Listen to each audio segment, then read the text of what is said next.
The Chinese Communist Party, CCP, has recently launched a campaign called Returning Farmland to Forest and Returning Cultivated Land to Pasture. At the same time, the Agricultural Comprehensive Administrative Law Enforcement Team, known as the Agricultural Management Team, equipped with violent tools, is cutting down trees and returning farmland to pasture, causing public discontent. Xu Chenggong, a scholar in the United States, said that the CCP's layout of the Agricultural Management Team has a dual mission. In addition to managing unemployed migrant workers who have returned to their hometowns, the other goal is to use food production to replace diversified agriculture, which may lead to catastrophic consequences similar to the Great Leap Forward. Since the beginning of this year, rural areas across China have launched a Return Farmland to Forest and Grassland, and Return Cultivated Land to Pasture campaign, requiring farmers to convert their cultivated land from planting cash crops to growing food crops. In April, local officials even went to the fields with the assistance of agricultural management teams and even the police to forcibly clear non-food crops planted by farmers and used violence against those who resisted.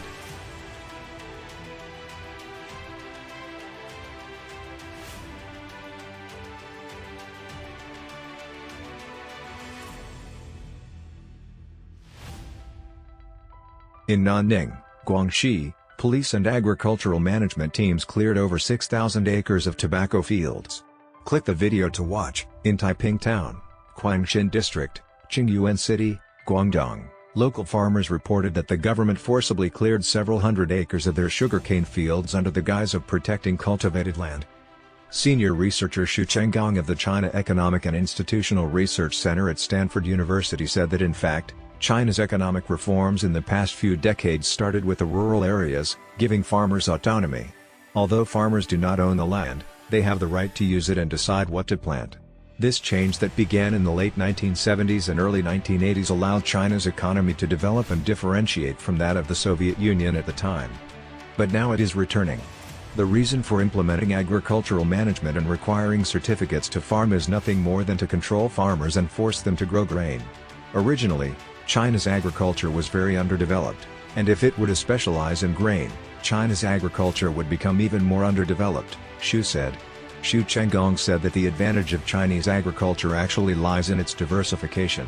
Because many farmlands are not large flatlands, farmers adopt diversification, planting different things according to local conditions, such as vegetables, fruits, or raising fish, among other things. On the one hand, this allows farmers to survive, and on the other hand, it also provides various agricultural products for the Chinese market. But the government wants to suppress diversification comprehensively and move everything towards grain production. This would be a disaster, Xu said. Xu Chenggong said that the CCP is now moving in this disastrous direction, and it has only just begun. We need to see how far it will go. If it can push to comprehensively eliminate agricultural diversification, it will definitely bring huge disaster to China. This disaster will be as dangerous as the Great Leap Forward, he warned.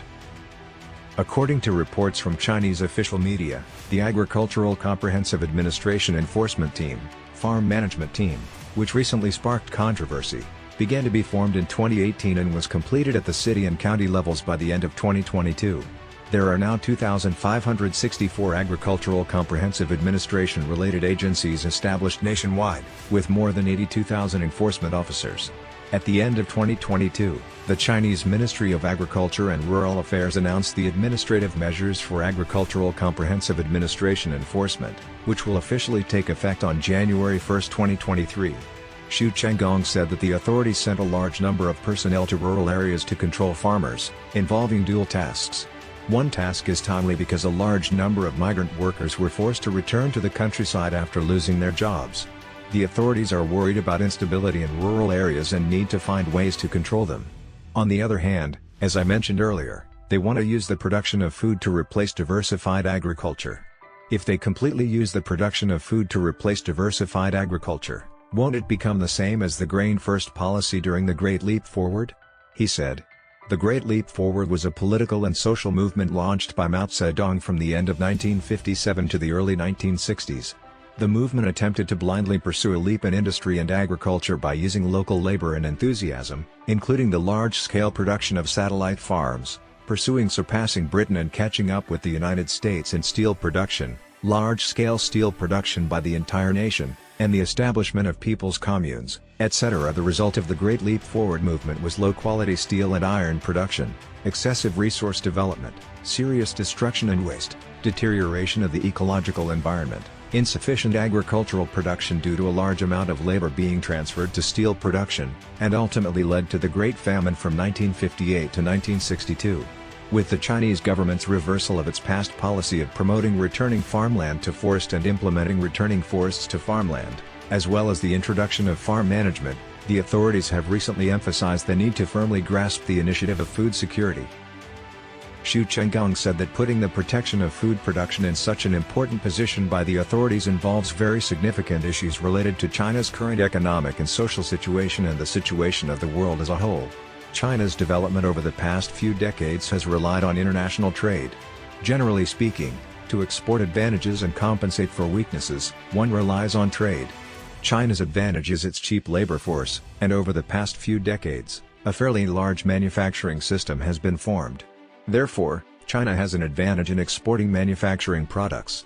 As for China's weakness in participating in international trade, it is agriculture. China's agricultural labor productivity is very low.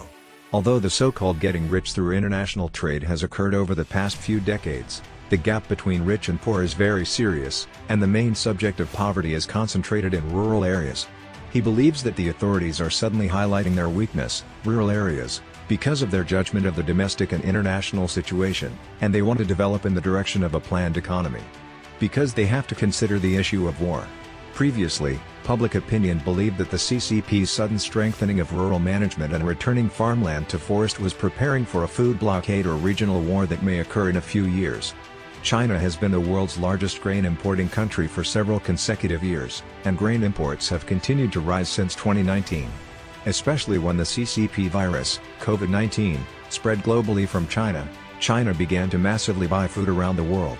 In 2019, grain imports were 111.44 million tons. In 2020, grain imports increased to 142.621 million tons. In 2021, grain imports reached a record-breaking 164.54 million tons, and in 2022, the import volume was 146.872 million tons, the second highest in history, second only to 2021. Xu Chenggong said that if food supply relies on international trade, the CCP is worried that if war breaks out, international trade will be disrupted and food imports will become problematic. Therefore, the authorities may be considering changing China's agriculture in advance to ensure food cultivation.